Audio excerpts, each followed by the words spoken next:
Next main confusion question ఏంటంటే అందరికీ వచ్చేసి ఐఎల్ఆర్ పర్మనెంట్ రెసిడెన్సీ ఈ 5 years అప్లికబుల్ అవుతుందా, 10 years అప్లికబుల్ అవుతుందా, వచ్చే వాళ్ళకి అప్లికబుల్ అవుతుందా, ఆల్రెడీ ఉన్న వాళ్ళకి అసలు అప్లికబుల్ అవుతుందా అనే దాని మీద చాలా మంది కన్ఫ్యూజన్లో ఉన్నారనమాట.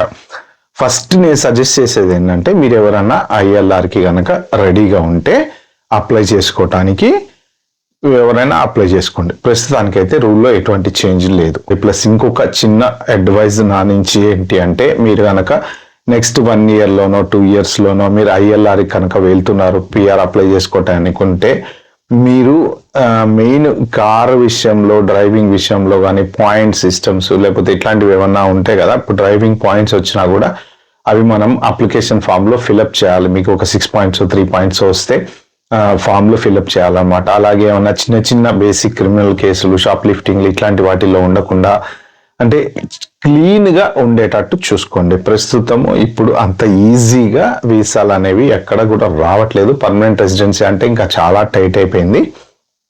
ఎంక్వైరీ పడకుండా మీకు పర్ఫెక్ట్ క్లీన్గా ఎవ్రీ ఇయర్ మంచి జాగ్రత్తగా ట్యాక్స్లు కట్టి మెయింటైన్ చేసుకోండి. ఎందుకంటే చాలామంది ఒక 2-3 years బ్యాక్ 4 years నుంచి Tier 2 వీసా మీద వీసా చేయించుకొని ఇక్కడికి వస్తున్నారు. సూపర్ మార్కెట్లలోనో క్యాష్ ఇన్ హ్యాండ్ జాబుల్లో పనిచేస్తా కొంత ట్యాక్స్లు కట్టుకుంటా వాళ్ళు నడిపిస్తూ ఉన్నారనమాట. అది యాక్చువల్గా ఇల్లీగల్.